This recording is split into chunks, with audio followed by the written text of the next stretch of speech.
Okay, so that was hard for me to do. Doing everything I did in the first 1 minute, I was thinking, 1 minute, it should be 1 minute already. Because what I did was intentional. And if you saw that, if you were watching, say, a read broadcast of this, and you saw me doing all this, in the first 1 minute, aren't you thinking, what's she doing? What's she doing? What's she doing? Because you've come on here to listen, to see, a very composed version of myself preaching the word of God. And I'm here, I'm going, that's ridiculous, isn't it? And also, it's because your expectation is different from what you're saying. So it makes you question, makes you ask questions and everything. Well, walk with me this morning as we'll be talking about waiting, expectations. So, good morning, everybody. Good morning, good evening, good afternoon. Well, welcome to Insights for Moms with Adele. I'm Adele, and this morning we'll be talking about waiting from another perspective. Actually, I have a topic for this morning, and it is you are not waiting, you are in God's will. Waiting, waiting, waiting. So, waiting is very interesting. Waiting is a topic that should be handled with care. No matter how we discuss it, no matter what we say, we all have to know something.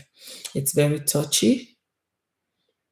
So, we need to, tread carefully. But regardless of that, it still needs to be addressed so that we can all be encouraged. So, to put a spin or a definition on waiting, so waiting is when we all have expectations, okay? And we're looking at it like, there's a timeline for everything. So, you want to get married, you want to have children, you want your children to also, do the same, a continuity. So you also then begin that same cycle of timeline. Even the world is already, the world already has an order. So when a child is a certain age, is expected, he or she is expected to be in school. And when they are of certain age, they're expected to be in a certain level. And then when they are of certain age, they're expected to be working. And then when they're of certain age, they're expected to be married. And when they're of certain age, they're expected to have had at least one or two children. And when they're of certain age, they're expected to even retire from work. And when they're of certain age, they're expected to die. So when certain people die at certain age, though we will miss them, but people do not cry from, oh, they're gone. We cry from missing them compared to when young people die. Now, that all paints the life cycle of man because we have limited time. Okay, our time on earth is limited. And that also colors the lens by which we look at things or expect things to unfold. And that is the first issue with waiting. So that is where the entire idea of waiting comes from. Okay, so we say a person is waiting when they are in their 30s and they are not married. We say a person is waiting when they are in their 40s and they have no children. We say a person, in my country, we say a person is waiting when they are in their early 20s and they still do not have admission into the university. We say a person is waiting when a year or two or three, in fact, from a year, in fact, let's say a month after graduating from the uni, they have no job. And then it goes on like that. And then we say the person is waiting, trusting God for a job. It sounds, you know, we say a person is waiting when they are sick in their body and they have been trusting God for the healing, and then it looks like, they're getting weaker. Remember Lazarus? Sent for Jesus. Jesus said, I'm coming. And then they sent message that, Jesus, this thing is not looking like you can be coming. You should have been here since yesterday. And then Jesus told his disciples, it's all for the glory of God you will see.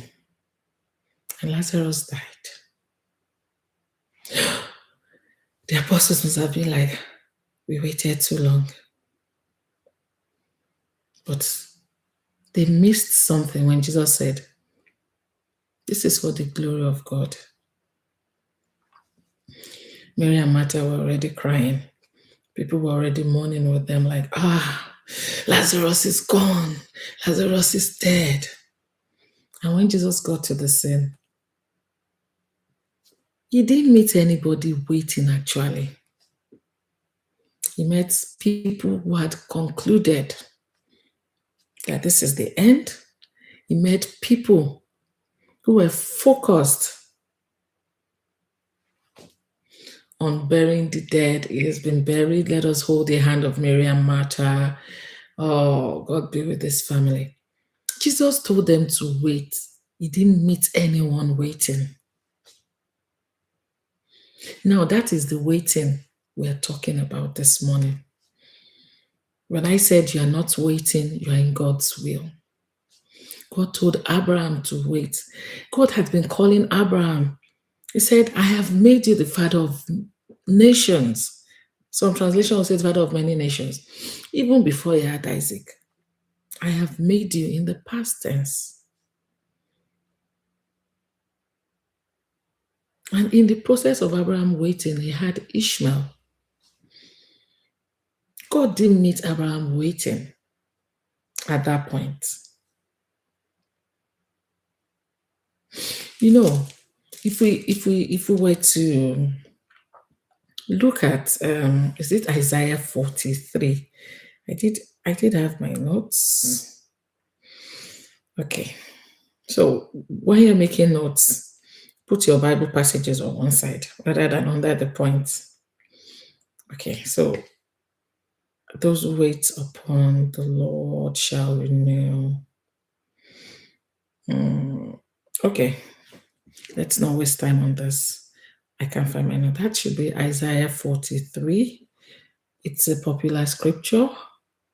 Those who wait upon the Lord shall renew their strength. And we all tend to, quote that often and often. And then one thing I have learned about that is that you can look at it from two angles. Because if you are waiting on someone, it's not because you are waiting for them to give to you. Rather, you are serving them. A waiter waits on you. They come, they ask you, oh, what do you want? So even though they are waiting, it is not for you to give them something, it is for them to do something for you. So when we are waiting on the Lord, basically, it's an act of service. Yes, it's true. It is an act of service. Remember that in the first place, we were created for His pleasure. Our primary assignment, the Bible says that we were created. We, you and I, were created for His pleasure. For His pleasure. And then when you think about this, you're thinking, does this not make God selfish? Like, why would God create me? And then, say that I should subdue, dominate, increase. That's Isaiah 40:31. My apologies.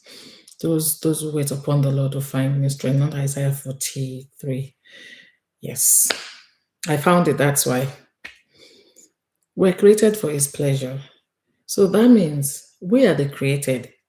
He created us, He's the creator. So when He formed all of us, He formed us for a purpose. So somebody has the liberty of creating certain things. Let's say a carpenter now, and he's created chairs and tables and some other items. And he takes some of them and says, these ones I will use. These ones I will sell now.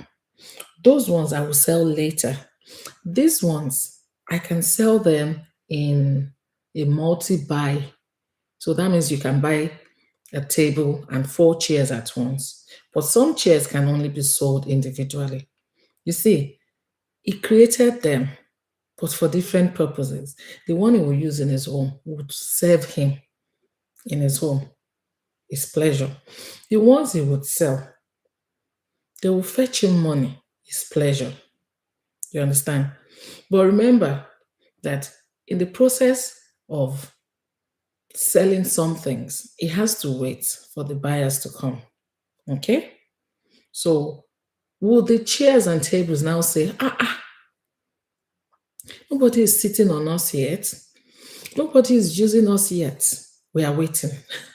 Do you understand what I'm saying? We are waiting. The timeline for waiting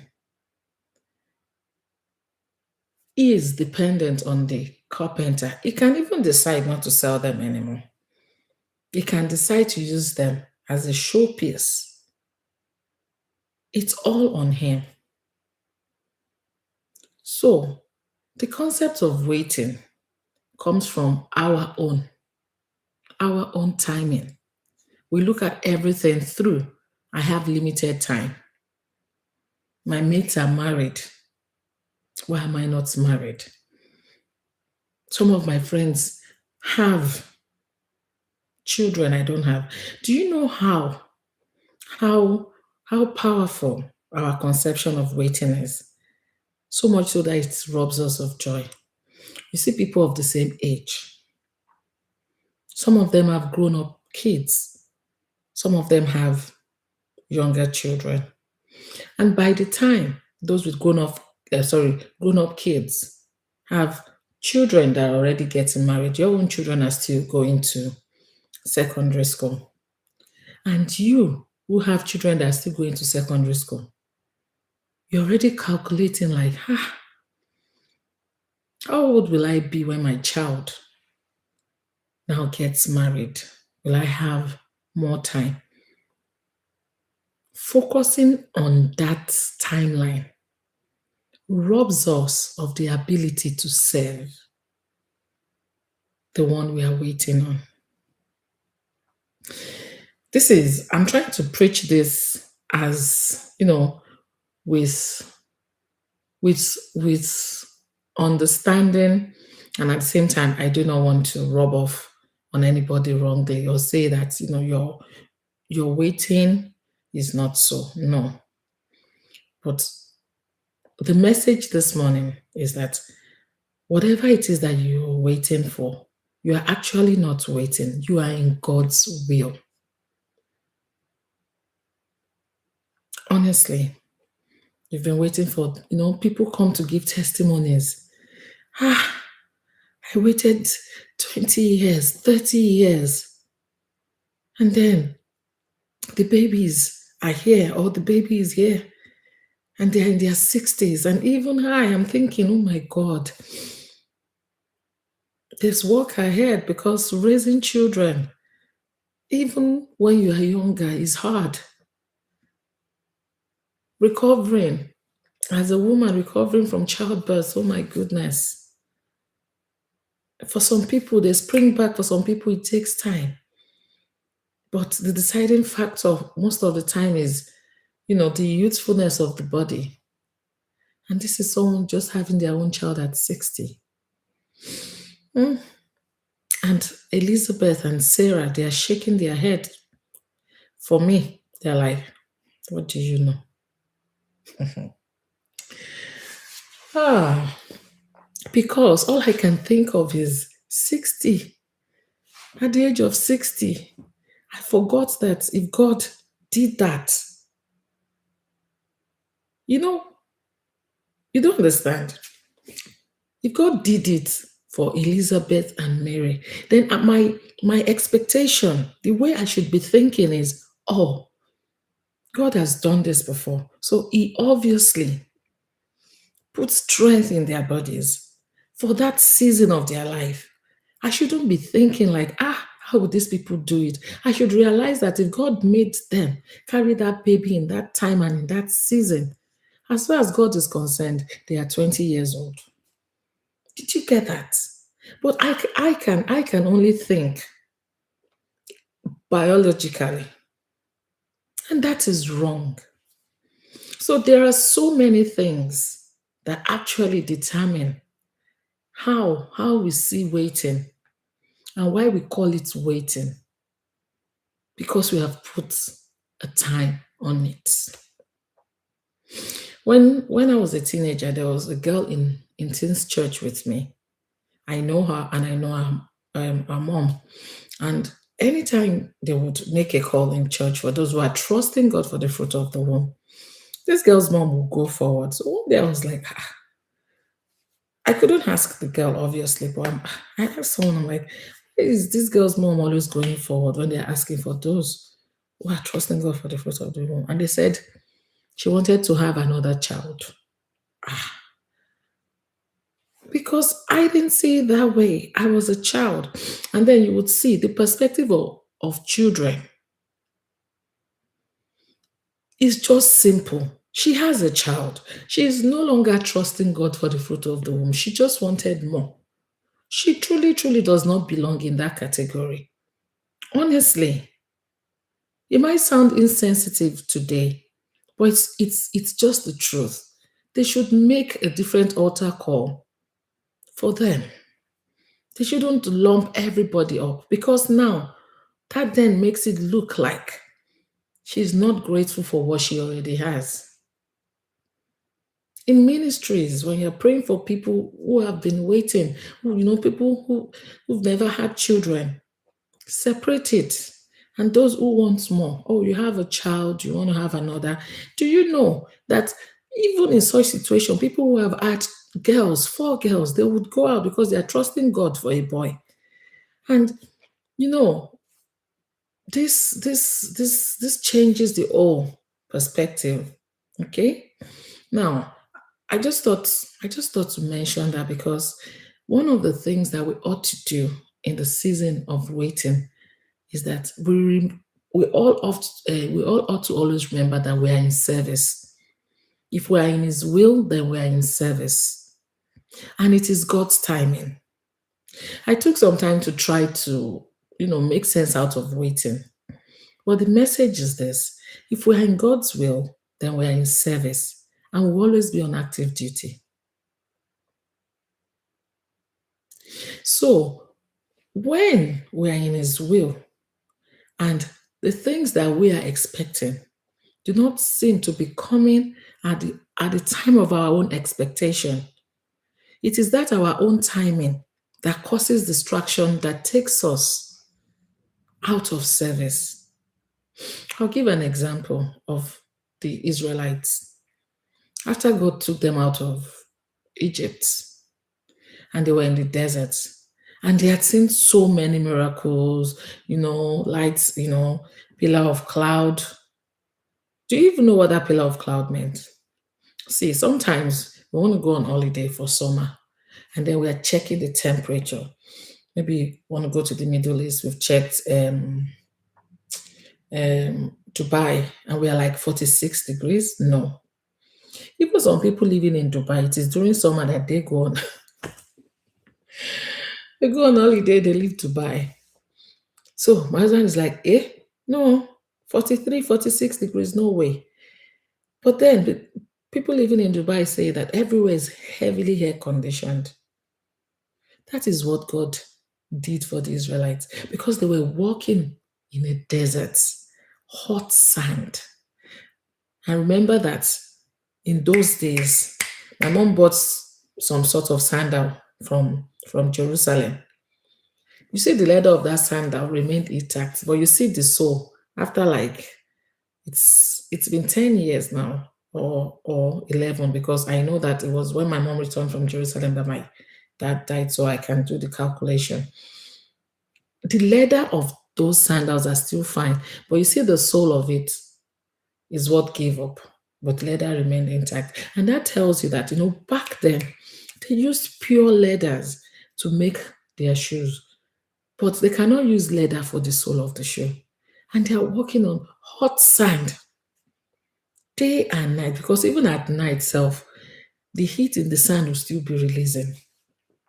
And when it's cold, like in the desert, there's no hiding place. And because of that, God gave them clouds by day. That simply means I gave them shade. He ensured that while they were in the desert, there was no discomfort from the sun. And then at night, he ensured that there is fire. So nothing, not even wild animals would come near their settlements because, fire also connoted stay away, you're safe, and things like that. And they walked through the middle of the sea. And then Moses had to go up to the mountain. And he said, wait, I'm coming. And the Bible said in Exodus, is it 32, verse 1? It says, when the people saw how long it was taking Moses to come back down the mountain, when they saw how long, they took into consideration, then they stopped focusing. So they had a timeline in their mind. Okay, if it took Moses 3 days to climb up the mountain, in one day he should have received from God, and in another 3 days he should be back. So maximum of 7 days. Okay, let's say Moses is an old man. So let's say it's taking him 5 days, 1 week to climb up the mountain. He should receive from God in one day. You see, that thing we are calling waiting is a building process, is a forging process. It is a defining moment in the lives of everyone. You know what? We are all waiting for something. Yes, whatever it might be, there are things. A lot of people are still waiting for prosperity. Some people majority of, in fact, 98% of the world is waiting for wealth.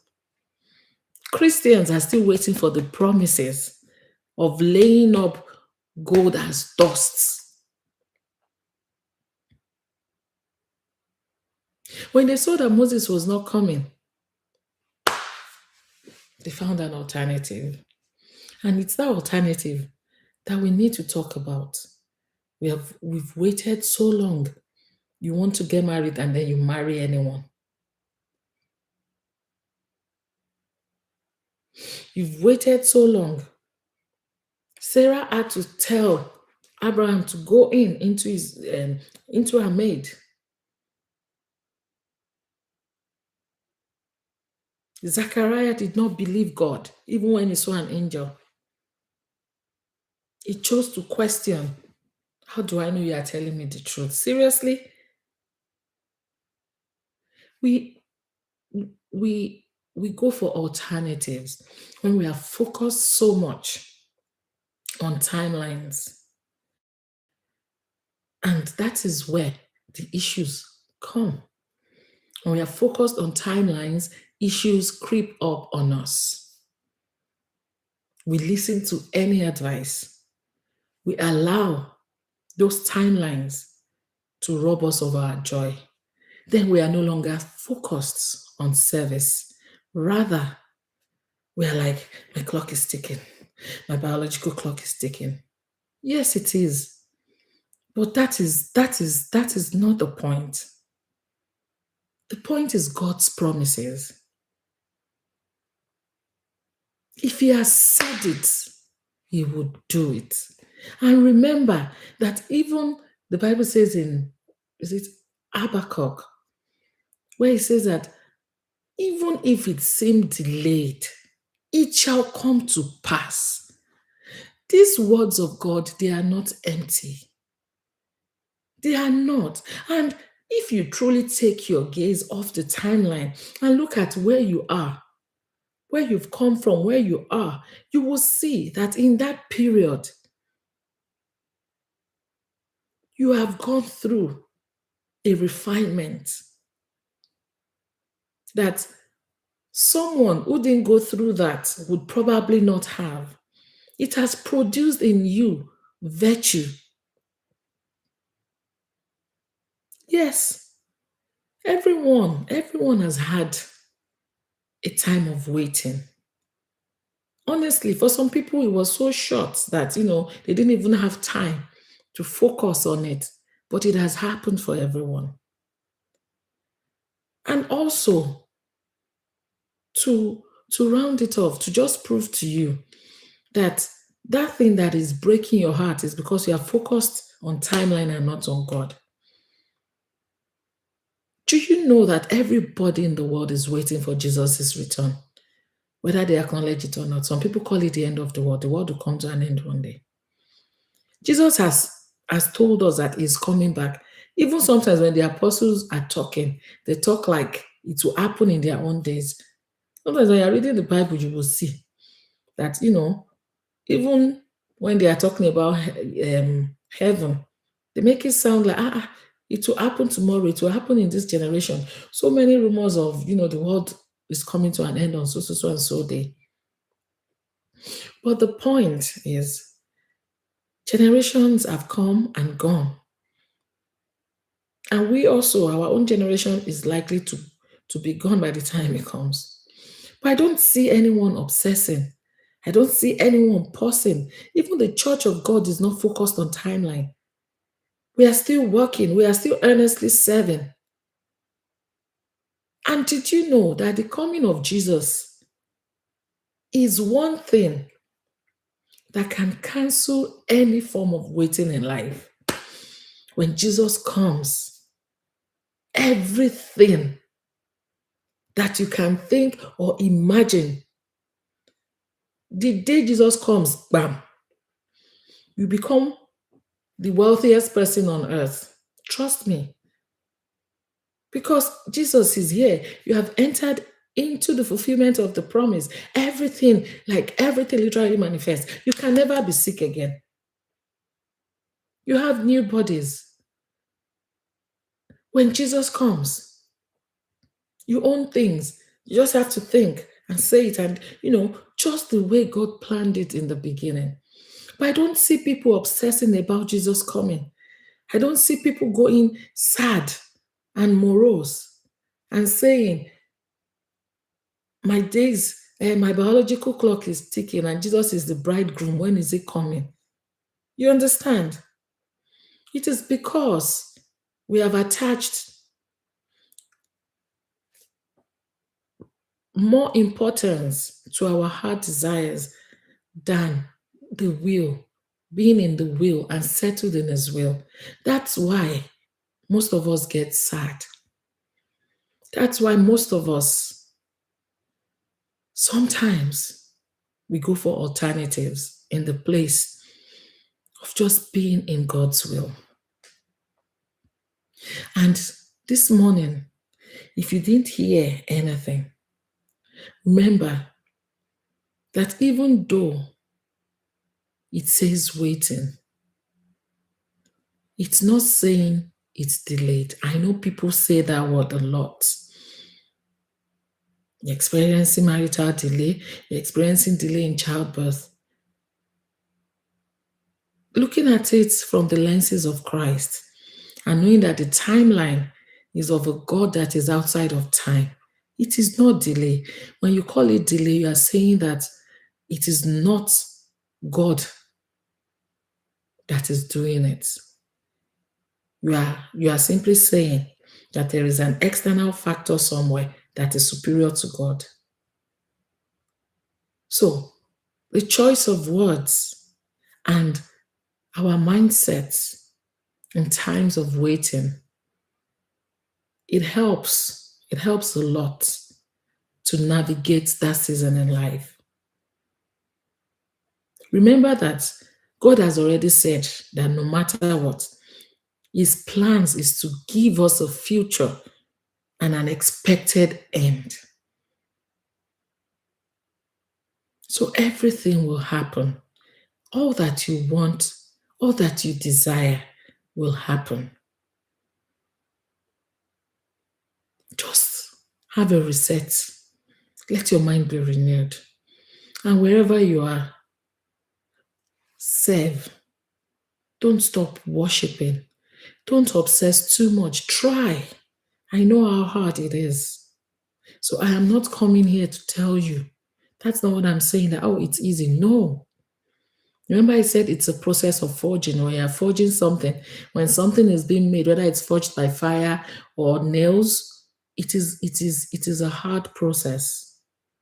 But it is all for the glory of God, so that when that thing comes, when that thing happens, you will not only enjoy it, but you yourself, you would have become a person that is rooted in God and in trusting God. That is just what it is. Yes, there will be tears along the way. Yes, there will be pain along the way. But it does not compare to the finished product. And everybody waits. I'm telling you this. So some of us, because, the waiting has to do with some very obvious things like marriage and children, we tend to forget that everybody waits. Truly, even Jesus, he had to wait until he was 30. Was it 32 or 33? Before he could start his ministry. And at the beginning of this session, I had to wait 1 minute. You can go back and watch if you missed it. It was a hard 1 minute to wait for me because I just wanted to preach and go, or teach and go, whichever one. And I took a minute to just be silly. And I was checking the time. 33 seconds. 40 seconds. So waiting is not easy. That's it. But I want you to remember that you are in God's will. You are not forgotten. You are not delayed. The timing is God's, and he will do it. Just trust him. Once again, thank you for watching. Please share this with anyone who is in the waiting process. And please be encouraged that God will never, ever, ever forget us. He will never abandon us. And if we are waiting, it's for a greater purpose. Have a nice weekend. Don't forget to rest. I have to say that rest today and rest tomorrow. Minimum of 2 hours each day. Okay?